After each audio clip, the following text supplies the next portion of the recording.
What's up, everybody? Welcome back to another episode of the Pits Podcast. I'm your host, JB. As always, joined by my co-host, Beer Guy. What's up, man? What's up, dude? I'm Not too energized much. today. I haven't worked, Yeah. so all I've done is take the camper down to the drag strip and get ready for the weekend. So I'm juiced. Yeah, you're working for the real thing now for some NHRA weekends, huh? That's right. Yeah, even That's the little cool. man's been sleeping good, so me and Mama's had a lot of energy. So now That's it's always the best, go man. When that guy goes to sleep and actually sleeps for some solid hours, it's like, okay, we can either get some stuff done or go take a nap ourselves. So I'm glad to hear that he's giving you guys a good time in that department. dude. He went to sleep 10:30 last night and didn't get up till 2:30, and then That's he killer. slept till like 5:30, and then when I got up to take the camper to the track, he was still knocked out. So Conked obviously he out didn't get there. up till like 10. So I was like, perfect. That's awesome. All right, guys. Well, we have a great episode lined up for you guys, just like we always do. This week's episode was going to feature our guest, Travis Shumake. He was honored at Pomona last weekend, and we're very excited to talk with him and see what's going on with him in the future of NHRA drag racing. So let's go ahead and bring Travis on. What's up, Travis? How you doing? Good. How's it going? We're doing just fine, man. Killing it.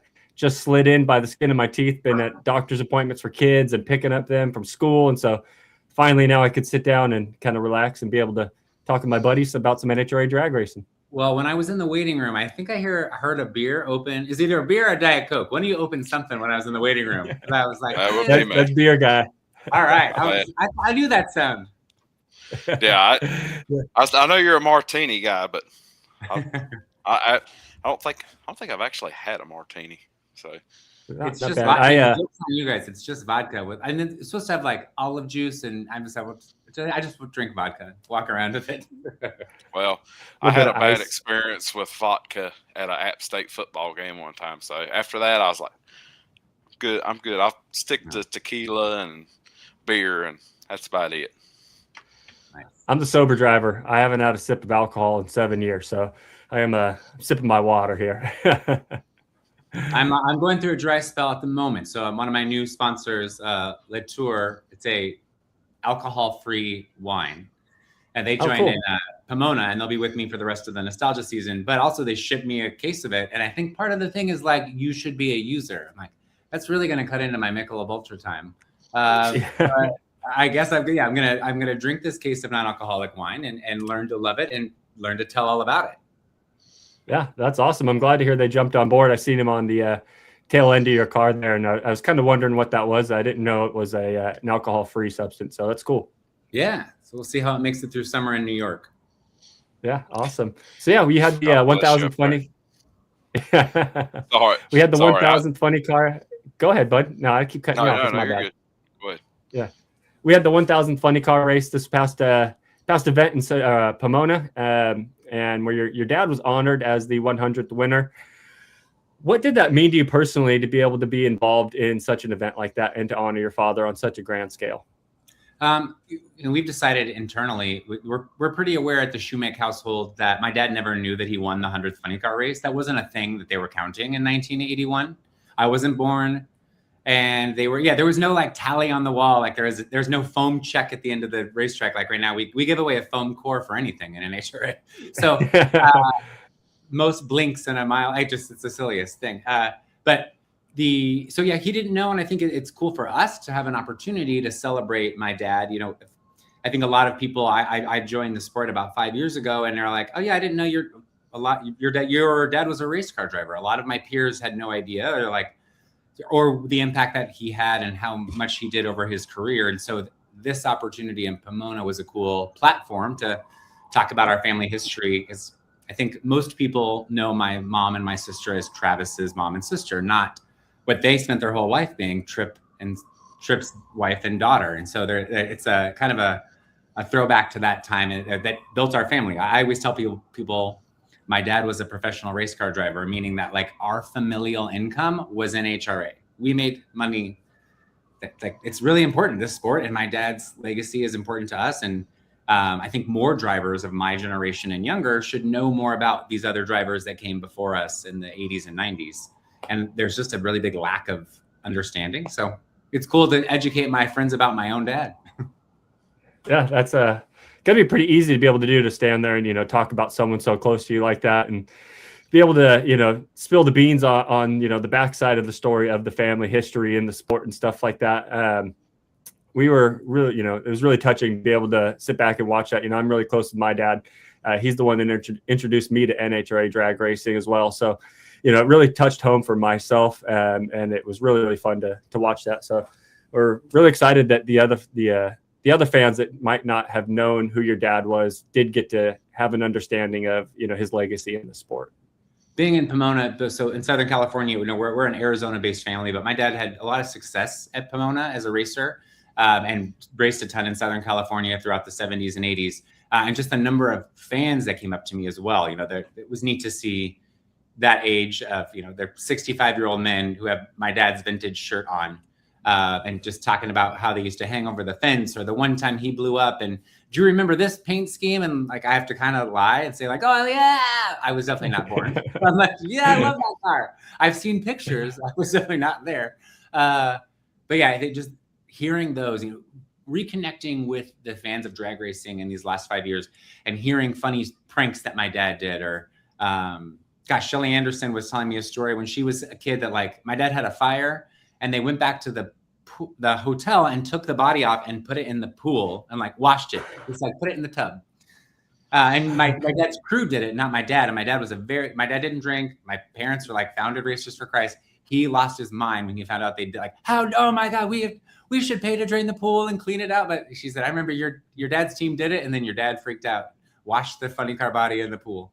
That's the first. None of us would know that if I wasn't around drag racing, having the second Shumake renaissance. So it's just neat to be out here and collect those stories and share them with our family. Because the versions I know of my dad are just what other people tell me. Yeah. Beer guy? Was your mom and your sister, were they I didn't get to see all the pictures. Were they at the track with you this weekend? And what did that mean to them to see that? They wanted to let this be my thing with my dad. I've always said that, you know, that's Tripp's wife and his daughter. I race shifter carts with my dad. I've always left my dad's history and legacy to be their thing. My sister wrote a book about my dad. My sister has a room in her home that is the Shumake shrine of every racing memorabilia piece.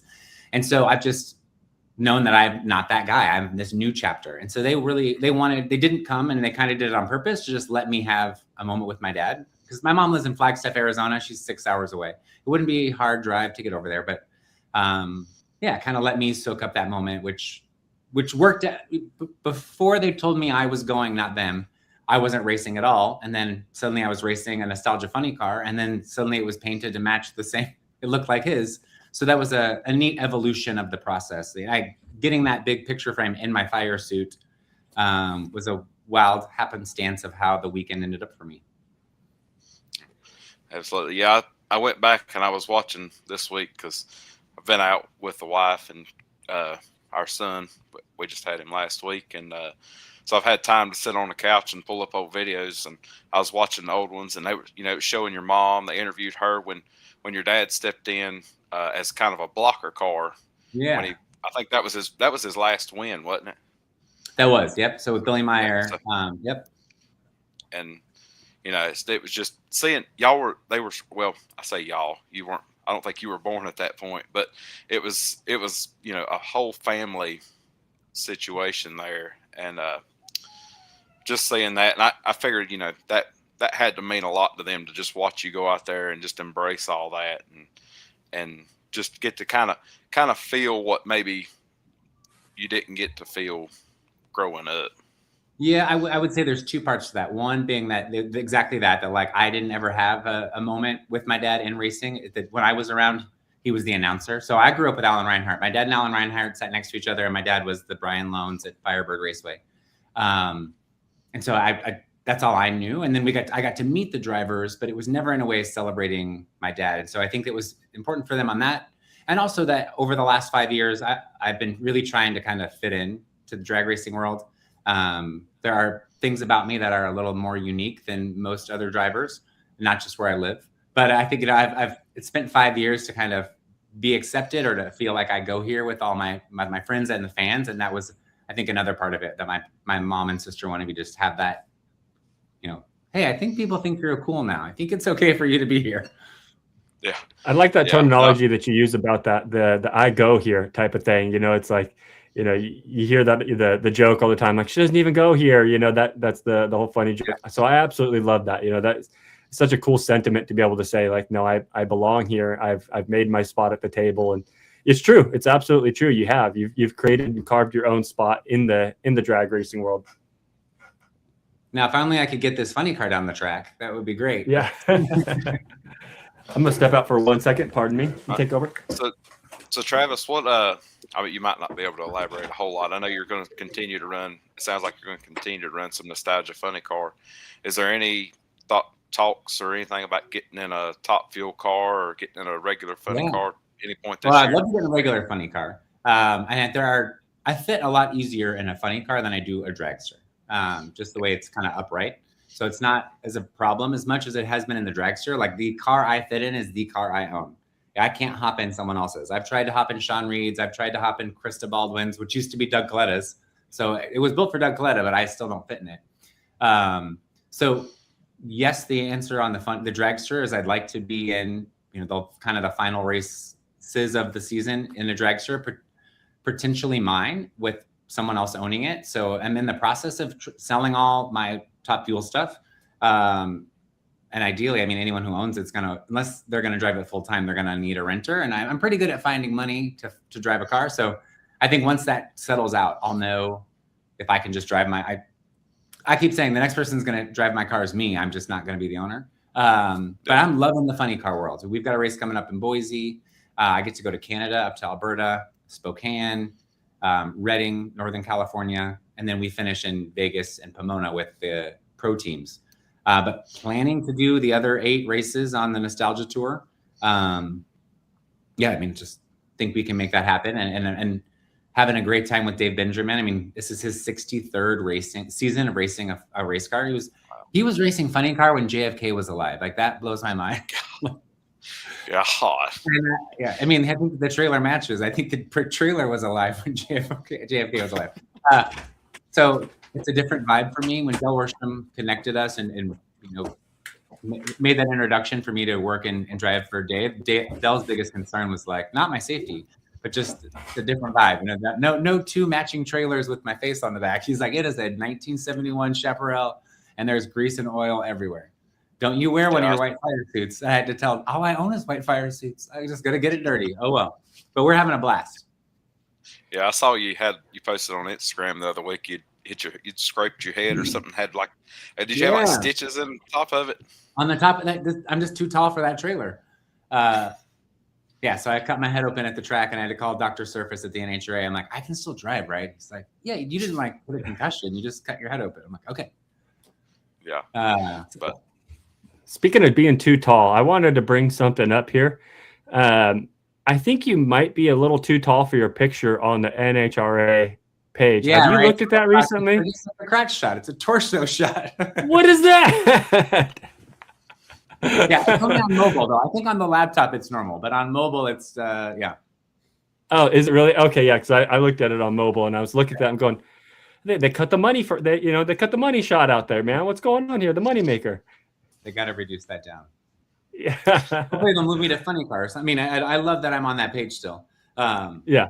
And I think you missed, but yeah, hopefully get back in the dragster a couple times this season, especially with the low car counts. You know how easily, you know, but safely. Here's the consensus. Julie Natis always pushes this. I'd rather you leave your dragster parked and show up and do well, because you have always done well, right? That car its scrapper's identical. When I can run a 71 at 330 miles an hour out the box. Do you want to show up and drive some random person's car, or like just be happy to be 16th? Because that's what I'm doing in funny car right now. I'm learning. But in your Top Fuel career, you weren't that guy. Do you want to just? It's okay to miss a couple. It's okay to sit down and figure out how to go fast and do it right. You know, having the right tuners and the right parts, which is what I have. yeah, it's kind of, so I'm on like, oh, I could jump in and do this, or I can pay this person. You're like, you're going to let that person touch your dragster? Like, oh, I guess you're right. Maybe I should leave it parked. It's a tough, yeah. Yeah, you've always been able to, it seems like you've been able to pull, anchor down some really good sponsors. I mean, you had Sheets at one point in time. My mind's going blank right now, but I know you've had others. That Kroger, I mean, it's great. My deal with Kroger is great, and then Procter and Gamble and Gillette razors, and now Latour, and so I think there's the problem I've had right now is just like I don't know what I'm doing with my dragster in my life, so it's hard to get a check when they're like, all right, well, let's go to this race. I'm like, I don't know what I'll be driving. I don't know how it's gonna. Like, this is a little bit different while I'm reevaluating my plan to cash a check. And that's what happened in Phoenix. So the story there is I got the Kroger check for Phoenix for my Top Fuel car. And then I was like, I can't do it. I don't have a crew chief. And they were like, as long as you're on TV, as long as you have a potential to be on TV, which basically meant not super comp, you can keep the check.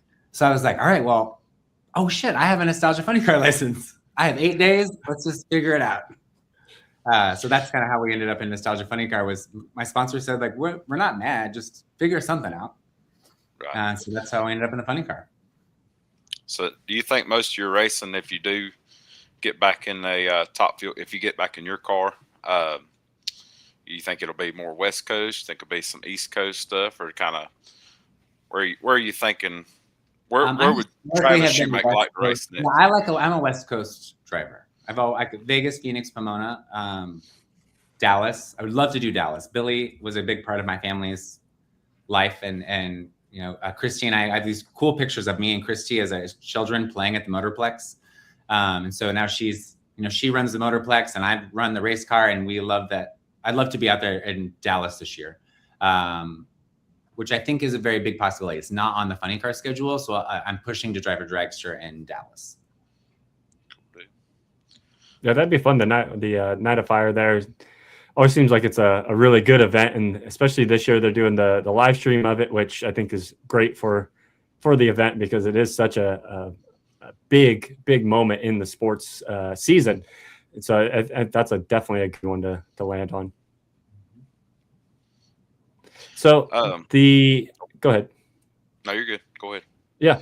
So the Nostalgia Funny Car, what if to the person that doesn't know drag race or anything, what is the biggest difference from the modern day funny car to jumping in the Nostalgia Funny Car? Yeah, well, I think the two biggest differences are how hard it wants to drive you around. Even though it's slower, it is built to go wild. You have to definitely drive it more than a Top Fuel funny car. And the second is you have to shift. So I'd say close to around 700 feet, you put it in high gear on the steering wheel, which I'm having a struggle navigating because I'm like, what do you mean? My hands are like this. I'm trying to not take out the cones. And you want me to shift? What? I've aborted 2 runs because I cannot figure out how to steer and shift. Like, what happened? I was like, I don't want to blow it up. And I don't know how you shift upside down. And then I watch an onboard video of like Matt, because you also shift in Top Alcohol funny car.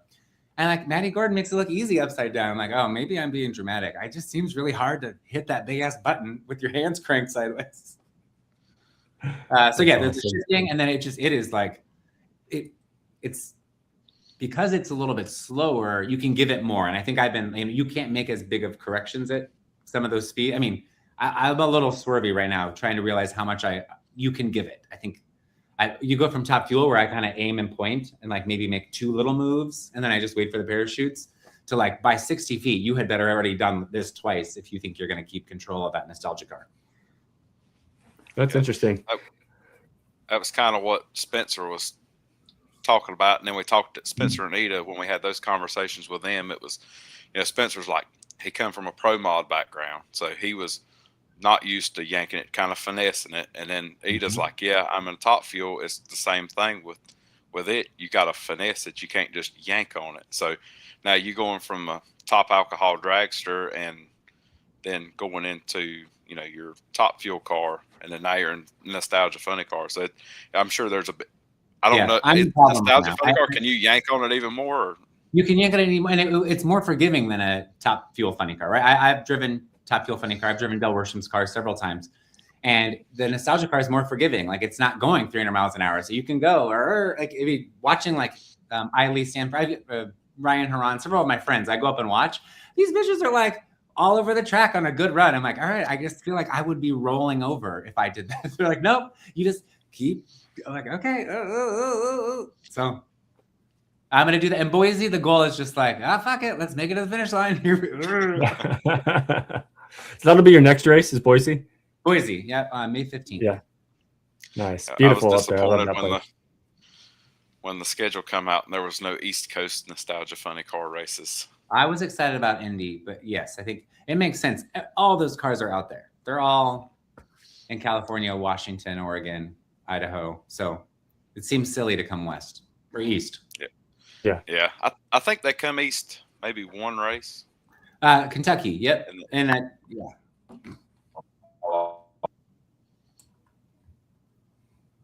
I think he unplugged himself there. He got too excited. Yeah. You're good. It was cutting in and out. But, we got you back. Yeah, no, I think they had one nostalgia race at Charlotte one year, like 5 or 6 years ago. Yeah, they did Bristol once, I thought, as well. Yep. Yeah, they probably did. I told JB like I was into drag racing, but I wasn't like locked in for probably first 4 or 5 years, and now like getting to know people in the sport, and you find people that are friends, and like I've made real good, pretty good relationship with Krista Baldwin's husband, Bobby Lane. I think you know Bobby. I slept on his couch on Sunday night. Yeah, I was just in it. Oh shit.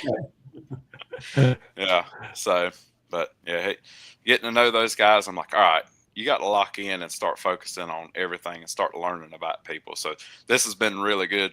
Like as we go through guests, just trying to learn more and educate myself. I'm in the same boat. I mean, it's only been 5 years, but the amount of people that like I meet that don't know each other, and I'll be like, well, wait, you don't know Matt Latino? Like you guys both race pro stock. Like, oh, well, come here. I'm going to make, like, I like making people connect in the hotel lobbies or at the airport. I'm like, I figured all race car drivers were friends. And they're like, no, I've never met her. I'm like, well, you raced her. They're like, well, we like shook hands once. I'm like, no, you guys live a mile apart. Let's all have a barbecue. I don't know. It's just interesting to me, the social dynamic of, it's not that they don't want to be friends. Like, I guess maybe I'm the ballsy one who's like, let's all go to Top Golf. They're like, oh, okay. Like I'm like matchmaking. It's like people should be friends. That's what we need to do. We need a YouTube series. Travis Shumake, NHRA matchmaker. Matchmaker. Yeah. You have a lot in common. You just don't know it. Do what? He was saying that they have a lot more in common than they think. Yeah, for sure. Yeah. So Travis, you talked about kind of getting into it.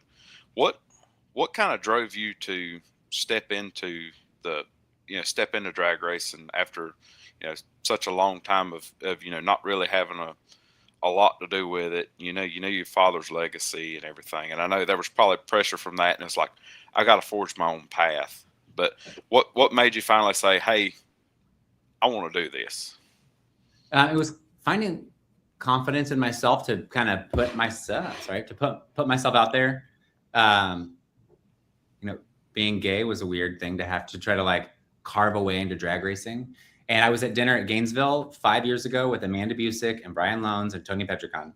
And I was like, I want to do this. And they're like, I think you would be very well supported. I think that your brain is what's wrong with what you think NHRA fans and NHRA drivers think of diversity.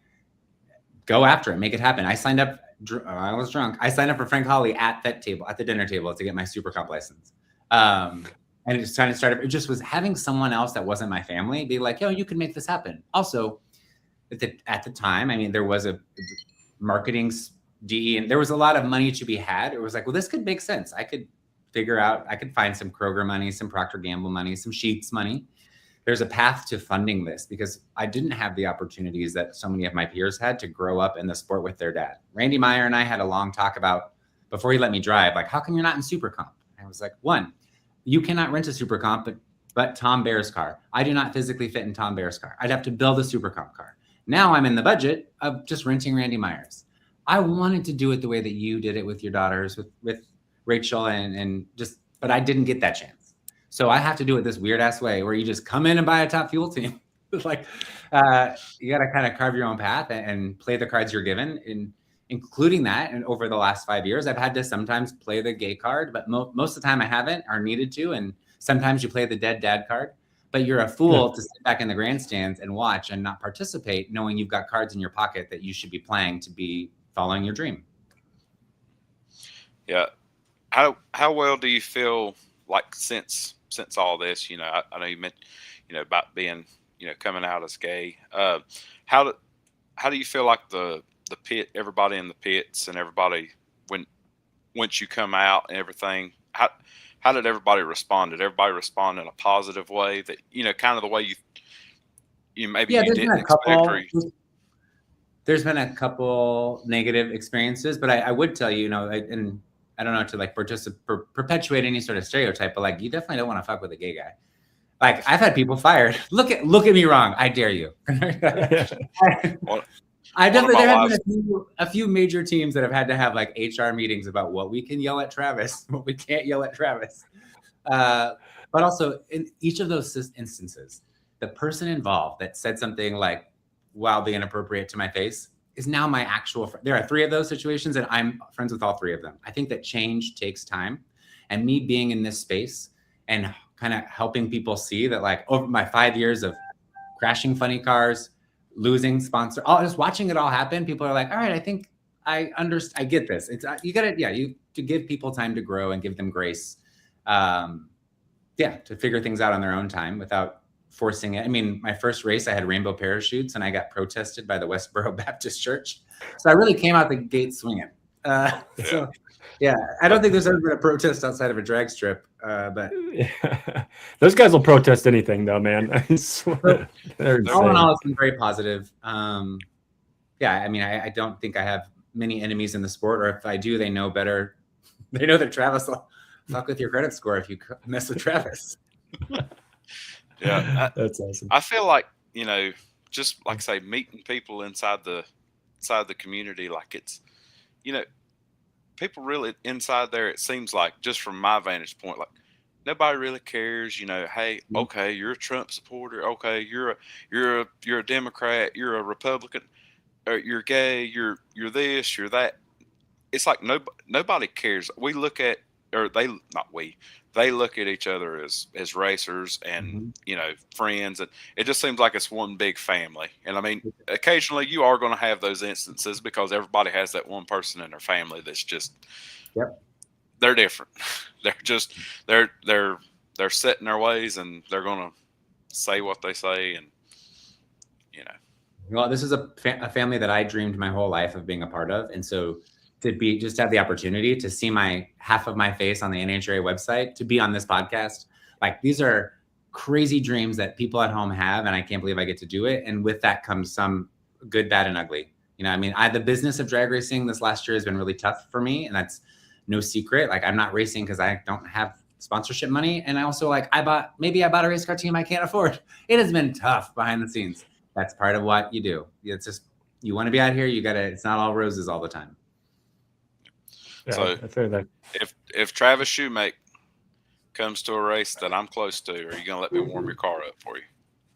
Yeah, I mean, you'll fit. It's the biggest roll cage in town. Well, I'm a little bit. I might be a little bit broader, but I'm definitely shorter. Yeah, we'll squeeze you in.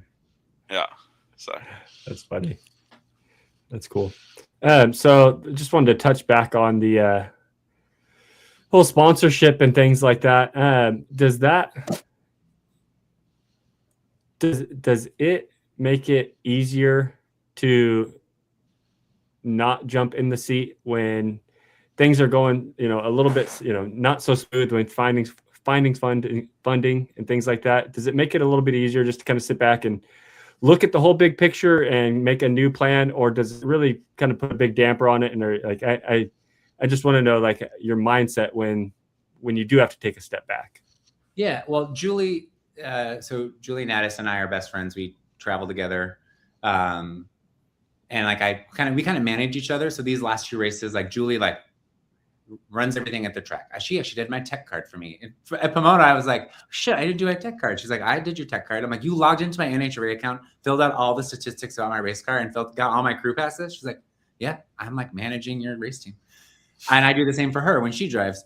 But she recently said to me, it was Pomona. She was of last fall's Pomona. Like, all right, enough of this. I think you're getting too comfortable just like being the best friend. You own a race car team. You have 5 licenses. Stop relaxing and drinking Miller Lights in the back corner of my pit every weekend. Get on the racetrack. And so I think throughout 2025, I was like, oh, I'm looking for money. I don't know. I was at every race, hanging out with my friends. And Julie had to be like, stop being lazy. Find money. Get on the racetrack. I don't need you to manage me. I need you to race me. I'm like, oh, okay, I'll get out there. So yeah, sometimes you need that friend to kick you in the butt. Yeah. Speaking absolutely. of Julie, where's is there any rumblings of when she's gonna get back into a funny car? Or? Yeah, she'll do 3 or 4 races this season. Yeah, I think she's just picking when those are, starting in the summer through the fall. Yeah. Yeah, I think it was exciting to see her get in the car, and didn't she win? She won first round at Bristol. Yeah, year, knocked out it. out Jack Beckman. Yeah, because we were there, and I remember Austin went out against Buddy, and then I think, like I say, Beckman went out against Julie, and it was like, hey, like it was, it was a weekend for some kind of, not necessarily underdogs, but visually, you would say they were underdog to a force car back then. Well, she's a great driver, and I think just her she's working on money too, and she likes to go big and have good sponsors and good parts and pieces and work with good teams, and so she has those expectations when she builds a budget. She's probably not going to come out here without $1 million, and that's a good goal to be aiming for. Yeah, how much kind of leaning on each other, because we watched Chasing Speed, and you seen some of the criticism that her and Ida and them take, and how much is it easy for you to you all kind of group together and yeah, and kind of I'm gonna say fuck you to everybody else, like, hey, leave us alone. We're racers, and you can't get in here and do what I do. I think it's nice when they have that camaraderie together. There is a competitiveness within any sort of subset of drivers that have a similarity when you're looking for sponsorship. So Jasmine, Ida, Julie, Brittany, Krista, just being the females that are in the hunt for money. I think there's that natural standoffishness, but then once they do kind of let their guard down together, they compare those stories, and there's that feeling that no one else gets but them of the stuff. Because for every time they complain about something they saw online, they probably saw 100 more things online. It's just they bring up a couple. And so, I think there's that camaraderie, and they try not to read them. And I occasionally people say mean things about me, but you try not to read it, but it's tough. But I think that they share those sentiments together and reinforce each other. Yeah, I'm a firm believer. You could walk on water and turn water into wine, and they would still find a problem with you, because like last year when I did the smashing the beers and everything, and all that turned into that. And you go to read through the comments, and they're like, oh, he spilled the beer all over, waste of beer. And he's like, oh, fat, drunk, redneck. And I'm like, I had 2 beers that day. I had 2 beers. That's it. I wasn't drunk, but it's like, it's a showman. It's just everything you do. Somebody's going to criticize it some way, shape, or form. But that's my rant of the day. Yeah. I recently went back and because I didn't really know Patrick a whole hell of a lot back then when that happened, and so he had mentioned it a few weeks ago, and I'm like, I actually never went back and read any of those things, and I peeled up the Instagram post the other day, and I was just like, if these guys only knew, even a sliver of what this guy is and how cool he is, and that they just were making stuff up out of thin air out of him, and it was like it blew me away. I had to sit back and kind of laugh at that because stuff's just it's insane. Yep. Well, it's best not to read it, and hopefully you stay out of their hairs or whatever the gun reference. Yeah, I do. So I just sit back. I'm low key. I really don't care because one, I'm not anybody important. So we all put our pants on the same way. So like I say, it is what it is. But so you live in New York City? I live in New York City, outside here. Yep. So I live down on Wall Street. Not, it sounds fancy, but it's actually nobody cool lives downtown by the banks. But I live downtown by the Statue of Liberty, Brooklyn Bridge, which is great for racing. I've got LaGuardia, JFK, and Newark. And our destinations aren't always the most traveled spots. Like I can get to Indianapolis back round trip for $130, and I can book it that morning, and it's an hour and a half flight. So it's very convenient to be in the So yeah, I like it here. I love to live in Brownsburg, but I spend quite a bit of time there, so it's a good amount. Being in Indianapolis, just the right amount. Yeah, we visited. What was it? It wasn't this past 2 Christmases ago. We went up there, and me and the wife spent a whole weekend, and like the walking and just going around. You don't realize how much you do until you get to the end of the day and you lay down in a hotel room and you're like, there's a lot of shit up here. New York is magical. Half of it. Oh yes, and New York is magical in the winter. I would highly recommend. Blake and Leah Alexander came last year and hung out with me. I'm trying to think, a couple just race car people come to town. I'm like, don't you? The Maddie and Kate Worsham come and stay at my house. Met Della and Connie's kids, daughters. If any race car person comes to town, I'll host you. I would be offended if I see race car people on the internet, not without me showing them New York. So if I come to New York City, I'm staying with Travis. I'll show you how to do it right. All right. Oh, Lord. Man, tell me how you grow that mustache. I need a mustache like that. I started before Phoenix, and I'm just letting it go. I kind of trim around my mouth. This is probably 2 months, so I've got to find some kind of stimulant. Your dad had a killer mustache. He did. I got a little slit in the middle that it kind of makes it like. I'm trying to learn how to put hair. I don't know how to get it to close the middle gap, but otherwise, you need to get it to roll up, kind of like. I don't plan on cutting it. So I don't have any plans to trim it, so we'll see how big it gets. That's awesome. Oh man. Okay. Sorry, I'm full of questions today. Yeah, I was just kicking it back to you. So, kind of going back a little bit to your dad and everything. He was one of the. I read, he's one of the faster guys that was in Funny Car back in the day. Kind of from your perspective, what do you think he'd think about seeing funny cars nowadays going 340?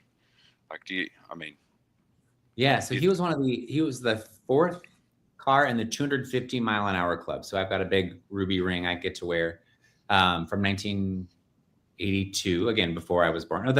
Before I was born. And then the 5-second club, same thing, quarter mile pass at 5 seconds. These are all things that would be like an average day in Nostalgia Funny Car or a bad day for me in Top Alcohol. And so he was around in the 300 mile an hour era for sure, the 310s, 320s, but at the quarter mile length. So that was, in the late 90s.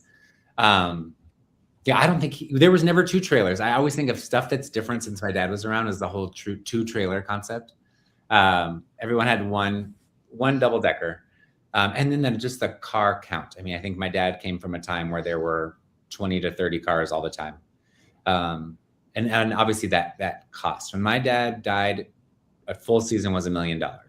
We'd always talk about the math behind it with other drivers. And I remember Cruz Pedregon being like, this McDonald's deal is $1 million a year. I'm like, wow, that's all right. So it's a 4-race deal or what? that's the whole season. Just seeing those changes in evolution. I think he definitely knew the speeds would increase, but I think it's just the culture, how much has changed, the race shops. My dad had a privateer owner, Johnny Loper, and then also Billy Meyer. Neither of those teams had a problem with money. My dad was like a Sean Langdon or a J.R. Todd, a paid driver. And he used to always say, we got plenty of 10 soldiers in the trailer. I couldn't figure out what paint scheme to do because they would destroy them. My dad was on fire all the time. They would just send it full throttle, keep his foot in it. The reason my dad ended his career, and I've had a conversation with Billy Meyer and Dave Settles about this later in life, but my dad wouldn't lift. And they had computers in the car at the 1987 or 88 Winter Nationals. He had a big blow up against Jim Head. And the computer was like, this bitch had his foot on the throttle 1.5 seconds after he was on fire. Like you're the problem, Trip. Like the car blew up. Let go. You caused $60,000 more of damage. He's like, well, I just had to win. They're like, but you don't have to win. Jim had smoked the tires. We told you. Like, so I think it's just he always kept his foot in it, and that made them very successful because, again, it's in the budgets of the times. But parts and pieces weren't a thing when you're a millionaire race team owner, and he always walked around with a cigar in his mouth. The team owner, Johnny Loper, and they just they'd go buy someone else's car if it blew up. All right, well, we'll take that one, paint it black. Just money wasn't a thing, and speed was always the goal. Yeah. What was, you might not know, or you probably do, but I know when I was watching the finals from '82, they said he had retired back in like June, and then I know Bill Meyer and him pulled him out of retirement.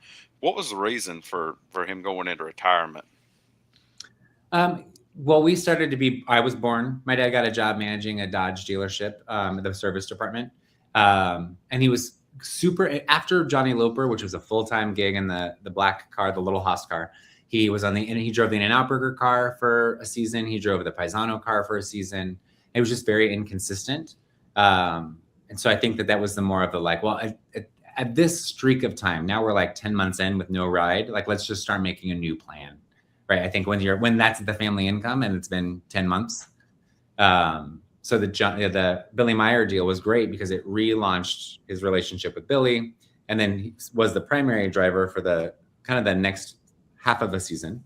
And then I think there was conversation in the mid 90s. John Force was going to do a Legends tour. Everyone who had just kind of left drag racing or retired, because he'd already won like 7 or 8 championships, but putting together a second car that had like a 2-race deal for each of like Kenny Bernstein and my dad, like just people coming back and driving a car for him. I remember my dad being really excited about that. Like, I'm going to be a John Force driver for a couple races. He wants to do a legend tour, which I think today should still be a thing. Like Dean Scusa is my childhood hero, funny car driver, nice. The match car, and like, get Dean licensed, get him all up and running, give him 3 races. Like if I had money, I'd be like, yeah, I'd do that. And then I'd go to the next town and pick another childhood icon. And so I think John Force is onto something. But yeah, my dad retired after that. Like, hey, stop blowing everything up. The Dean Scusa is my all-time favorite as well, man. It was cool to hear his name when they were. It was kind of out of left field, but when they hadn't announced Vandergriff as the new driver, there were people throwing his name out there, and it was cool to see that, just to see how his name still resonates within the sport. Yeah.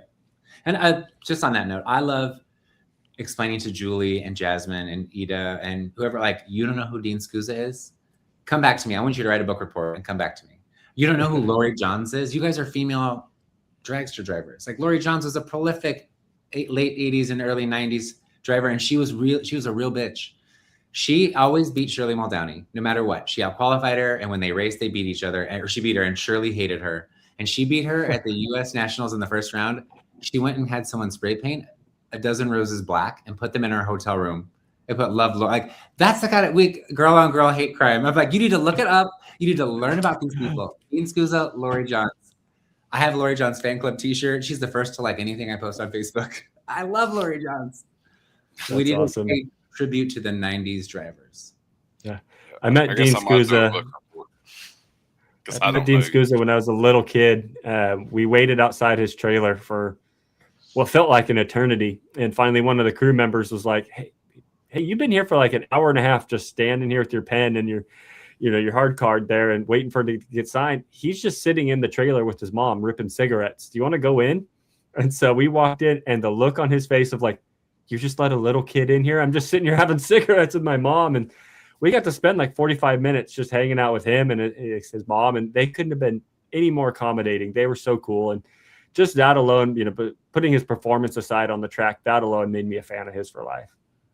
I spent a couple of my spring breaks as like 4th grade, 5th grade, working on his car or hanging out in his car. And with Ron Douglas, who recently was going to be this whole silly season last year. There was a time where Ron and I were going to be teamed up, and I was like, this is crazy. I used to like clean the Dodge Avenger body, and you'd be the one handing me the soap. And now like, you're going to work on my race car. This is, pinch me kind of stuff when you love Dean Scusa.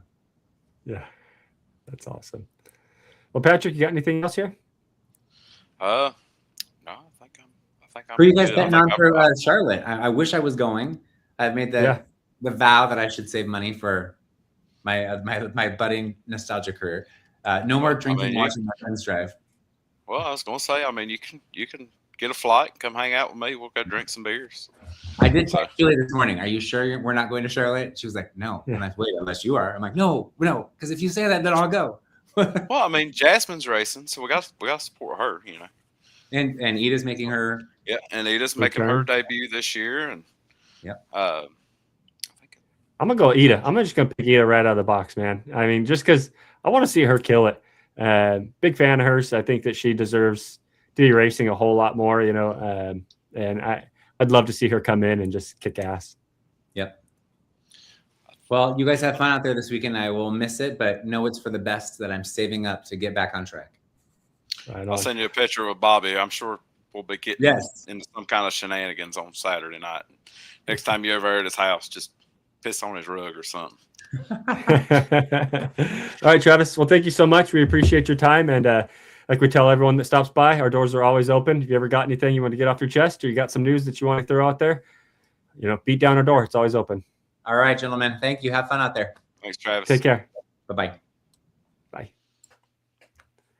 Dude, again, what a killer guy. That couldn't have gotten any better. Had a great time being able to chit chat with them. Sorry I had to pounce out of here for a second.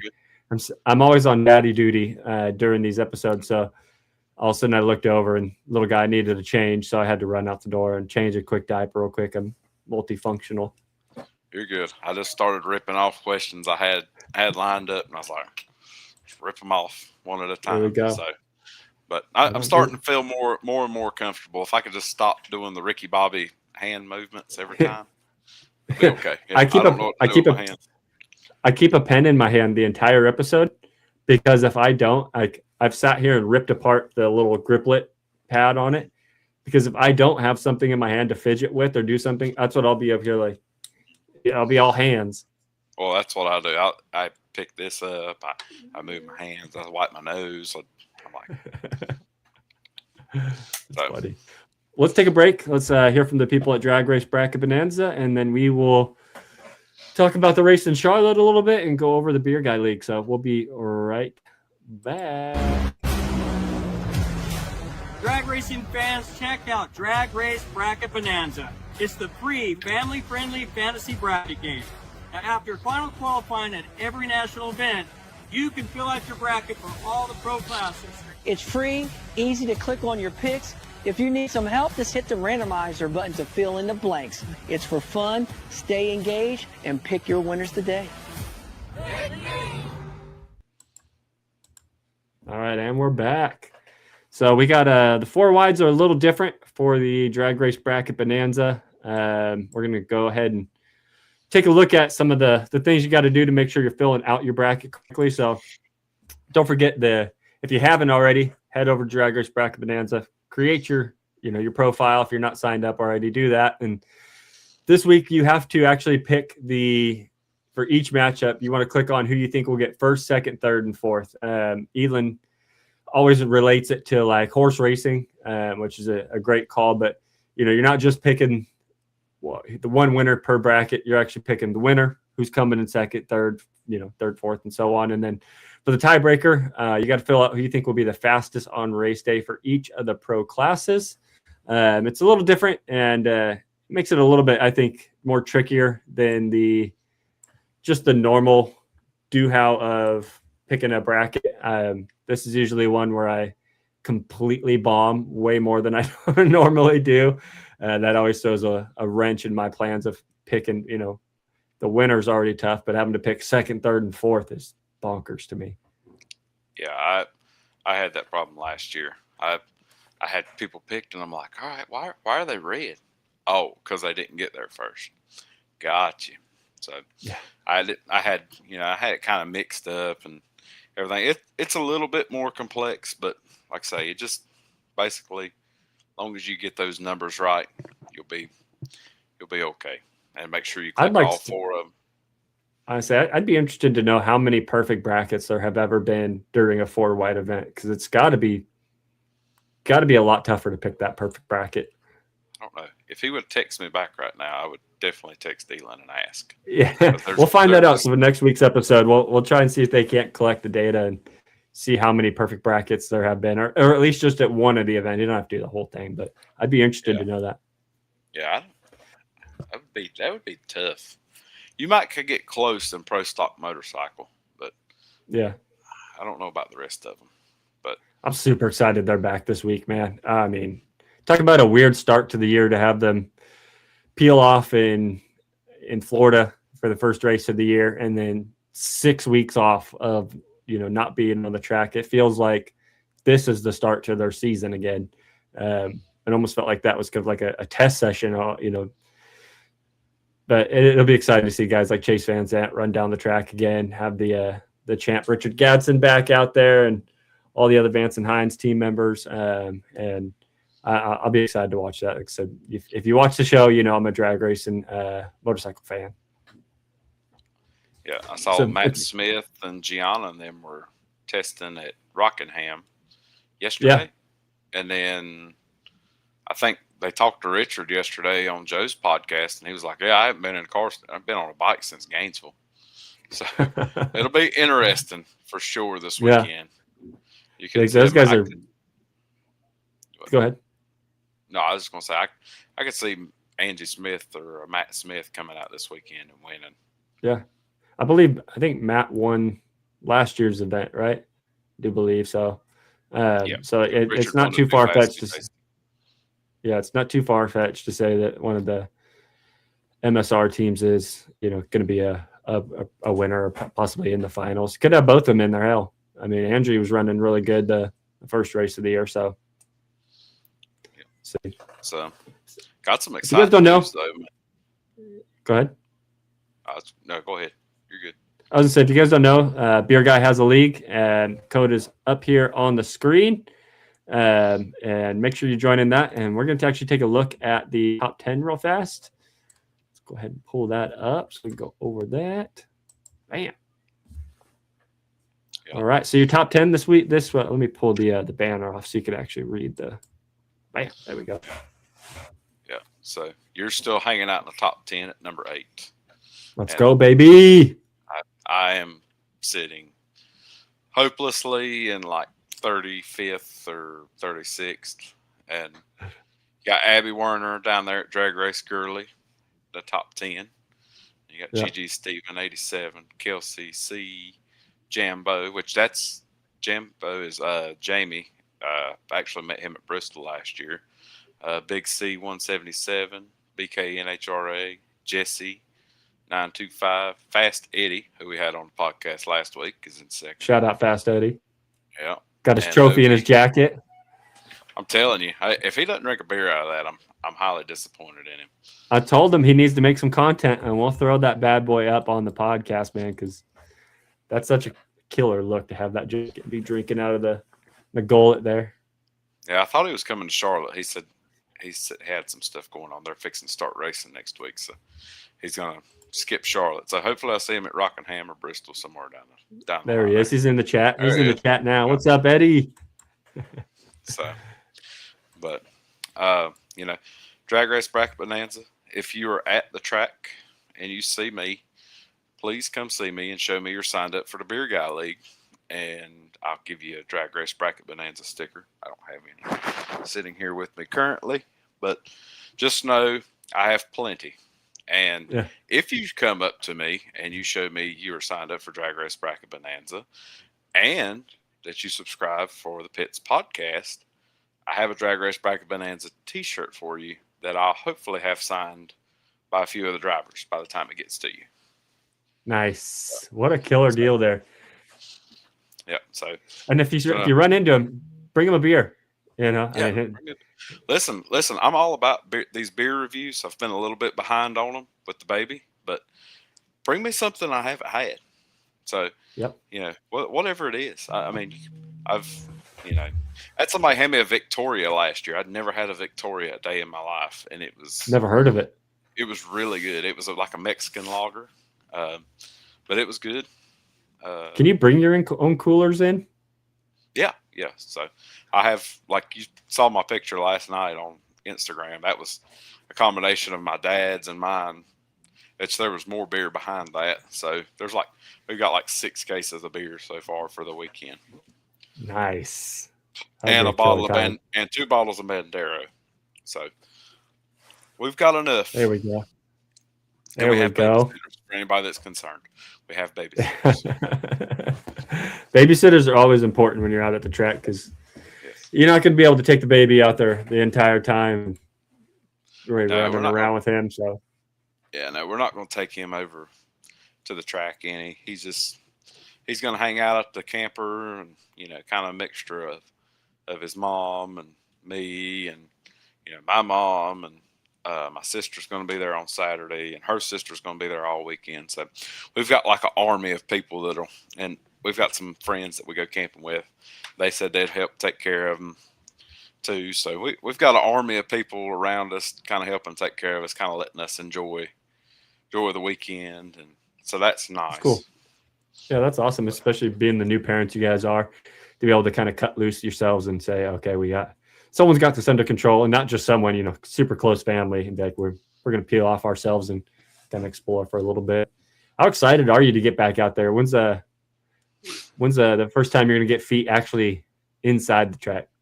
Well, if everything goes well, I should be able to sneak in with my scooter tomorrow night or tomorrow afternoon when we get to the track. I know they're running some sportsman qualifying and time trials during the day. We've got newborn pictures at 10 o'clock. So we're going to do that. And then, like I say, I'm hopefully going to be able to sneak into the track on my scooter. Usually I just jump on the scooter, just the security guard's there. I just go, hey, and just keep driving. If you act and look like the part, man, I mean, no one's going to say anything. And you definitely look the part. So yeah, that's for certain. I mean, I just ride through there, and then like we rode through the pro pits, and then Austin's guys last year in the fall, I got to go through the hauler, and like they were getting heads getting heads prepped and cylinders and everything, or pistons and all that good jazz. They were getting all that together for the weekend. So I got to talk to those guys and hang out with that, and that was pretty cool. He had hit I think the race before, he had hit at Maple Grove, he'd hit one of the blocks, the timing blocks, and so it messed the front end of the car up. So they showed me them making the repairs there. So hopefully kind of the same little tidbits this time around. We'll see. If Austin pulls off a W this weekend, there's no doubt in my mind that you are his good luck charm. With everything that's been going on, if he pulls off a W with you back at the track again, you've got to just go ahead and join his crew. He's 3 for 3. The last 3 races, I think he's won at least won the last 3 4-wide races in funny car. So that's insane. That's at Charlotte. So it's not. I'm not going to say it's not going to happen because temperatures look good. Everything should be. There's not going to be a lot of humidity in the air. We're going to have some cloud cover on Saturday. Yeah, it looks like it's supposed to rain after like 5 or 6 o'clock, though. If it rains. So we're going to miss that. And then Sunday is going to be like ideal.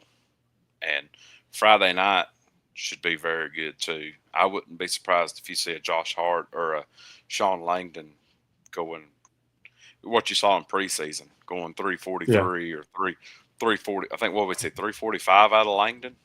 Yeah, it's 345. I wouldn't be surprised if we don't see that because the low is in the 50s that night. It gets dark. It gets cool quick at Charlotte. Everything's just it's almost like a perfect combination for the most part. Yeah, perfect storm there, huh?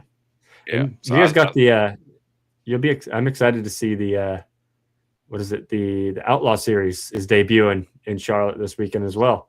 So you'll be there to be able to see that firsthand and be able to see. I think like people like Paige Coughlin, she's into that. Ryan Martin, Scott Taylor, Jeff Lutz. trying to peel off more in my head here, but it'll be cool to see people like that and see the new pro or the new class, I guess you want to call it, in NHRA. Yeah, I gotta look at the schedule and see what everything looks like for the weekend. I've kind of glanced at it just to see, your typical, your pro stock, then your funny car, top fuel to start the weekend off, and then it's pro mod, and just got to figure out where everybody's at on what times and what days and what time I need to go to the track. So we always like sneaking it. Well, not sneaking in. We just walk back into the track on Saturday nights because the sportsman guys race. Dude, you can almost walk up to you're at the starting line with them. They don't care. You just go up there. You can stand in one of the lanes watching the sportsman guys go. Like, nobody bothers you. You just can't carry your cooler up there. But other than that, I mean, you can, like I say, you can do whatever. We rode our scooters up there last year. That's cool. It's really cool. Like, the regular part of the day is cool, but when you get to hang out and watch the sportsman guys, and you can kind of be up there close and watch those, it's badass. I always enjoyed getting early. So back when we would go when I was a kid, we would sit in the grandstands where it's just a free for all. There is no assigned seating in the bleacher section of Sonoma. I don't think there's assigned seating there now, but it used to be where you'd get there and tape your blanket and get there super early in the morning, and then someone would have to stay sitting with your blanket and all your food and stuff like that. And so I would always enjoy being able to go over there, and my grandma would, or my dad would peel off super early before everyone really got up and got going, and lug over everything, tape the blankets down, and I'd just be sitting there hanging out, watching all the sportsman classes and all the earlier cars that run down the track that people, more often than not, which is a bummer, flock to see. But it was just fun to be there early and getting that early taste of it, because it's like, man, I've been itching all year. Why the hell wouldn't I want to get out here early as possible and consume as much as possible? Yeah, it's cool for sure. We're always fence. I guess we're fence jockeys or whatever you want to call them. We stand on the fence pretty much every time when we go to Charlotte. So I don't know. Hopefully, I don't know if I'll get it or not, but I know last 3 races I went. 3 races? Yeah. All the races I went to last year, I was able to get the little passes to be down there in the burnout box. So I don't know if it'll happen this year, but if it does, we'll see. Great. So I mean, you are an NHRA celebrity now. They should be begging you. I told them, I was like, I'll do anything you want. Like anything you ask, Whoa. ask me to do. Well, not anything, but there's boundaries. But whatever it takes, to help grow the sport and get more clicks or eyes on it. Yeah. I don't really, what? Oh, never mind. It glitched and you were behind. Oh, yeah. I thought you were still talking, but no, it's anything that I can do. I'm nobody. When I go out there, it's fun. You have the little persona. You are somebody. But, quit saying that. Yeah, but it's like I say, it's fun, and I just want to see it be good because I want my kids and their kids and future generations to be able to continue to watch the sport and get to know and love exactly what we do. Yeah. Or exactly what we get to watch.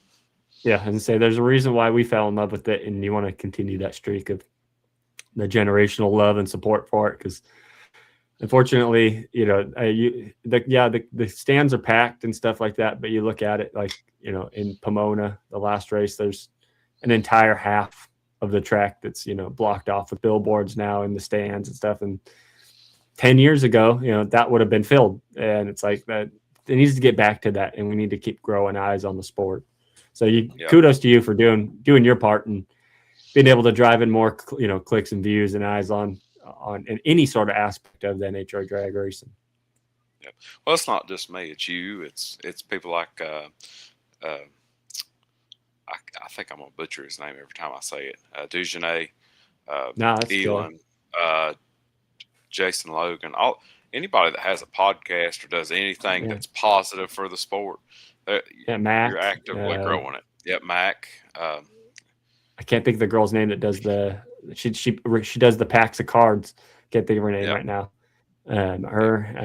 You pick one. There's a handful of them out there that are killing it, and like I said, it's all due to their part. Yeah, I mean, like I think if people like I had a guy at work the other day who's like, hey, what are those stickers on your car? I was like, well, it's Drag Race Bracket Bonanza. You pick people to win, and if you win, you win a prize. You win a plate signed by the driver at the racetrack. Like you win free stuff. Who doesn't like free stuff? So just little stuff like that. That's to get more people engaged. I wish we did have a gambling series when it comes to Drag Race Bracket Bonanza. That would be fun. Yeah, that would be a good one. I wish I could even bet on anything here, but California is so bunk that you can't do any sports betting of any sort. So if anything, I had to call my cousin out in Iowa or give someone like you a call and put in an illegal bet for me.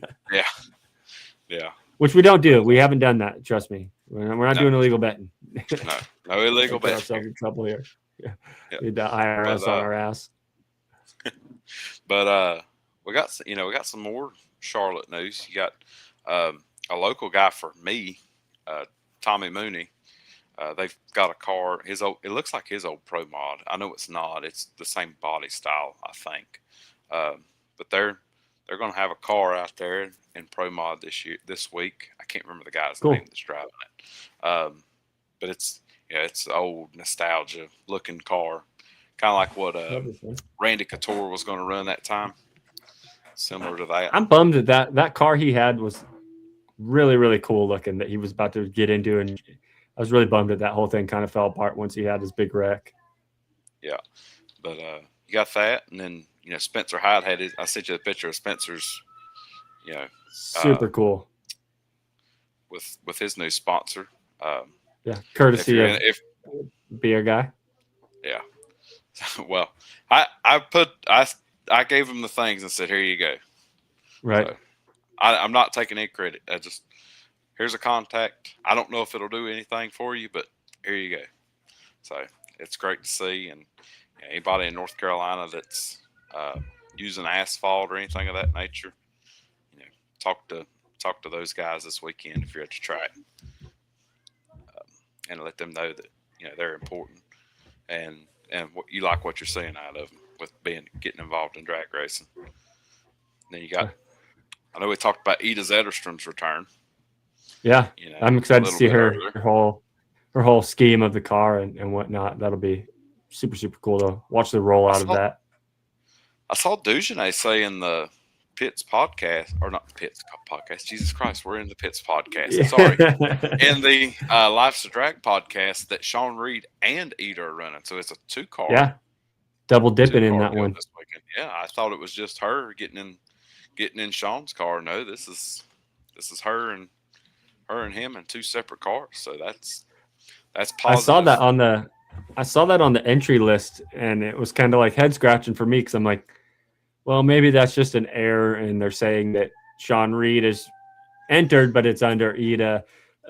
But no, it is in fact confirmed that Sean Reed and Ida will be out racing this weekend. Yeah, and then you got Tricky Ricky back in Pro. Was it Pro Mod? Yeah, he's in Pro Mod. He's nitrous. So yeah, see Tricky Ricky Smith back out there. My dad will love that. He'll pick Tricky Ricky to win. So yeah, I haven't heard about them doing a Pro Mod bracket and DRBB at all this year, but it was fun when they did that. Hopefully it drove in some more engagement with fans and whatnot, but I enjoyed picking that. Yeah, I think the Pro Mod's starting to gain steam. So I think once it gains enough light and they figure out how to get it with the boys on Sunday to where you can make the brackets and you're not having to split it between Saturday and Sunday. You don't have that short window. I think it'll work a lot better for them. But yeah, it's a lot of excitement this weekend. I think it'll be fun. If you can get as much stuff for the pod, if it's possible. And if you are feeling frisky and want to, let's go ahead and carve some time out if you want to go jump on a quick live like we did during the rain delay. I know it won't be a rain delay podcast, but walk through the pits and get some of the fans' perspective. I think that'd be kind of a cool little hit to do. Just kind of a random Saturday afternoon, walk through the pits and ask some questions, gauge the interest of the fans. Yeah, absolutely. Yeah, my goal is to go through Saturday, kind of when everything quietens down a little bit. Go out in front of the pits that I think like they're my ones to watch, or my bracket buster, my ultimate bracket busters of all the classes. Go to their pits and say, hey, let's just say Ida qualifies like 11th, and she's had consistent runs, and be like, all right, this is one that I could see busting it up this week, or busting the brackets apart. Yeah, just little stuff like that. And then, like I say, going live, I'll be on my scooter. I got to figure out a way to hold my phone in place on the scooter. So that'd be interesting. But who's your picks to win, real quick, before we get off here? Yeah, picks to win.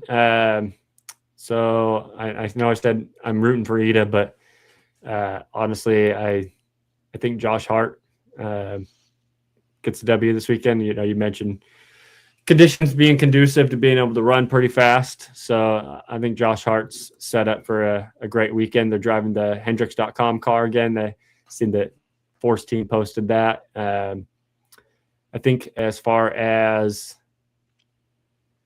funny car goes, I'd like to see Matt Hagan rip off a back-to-back. I think that would be big time. Fresh off the 1,000th win, he's got some killer confidence in his team. I feel like he can pick up the W this weekend. In Pro Stock, Dallas Glenn. Dallas Glenn's it's either going to be him or Greg Anderson. Those will always be my two. I wish Erica would be a little bit more consistent going down the track. Seems like the only elite car that is making consistent passes is one of the Stanfields there. And then in Pro Stock motorcycle,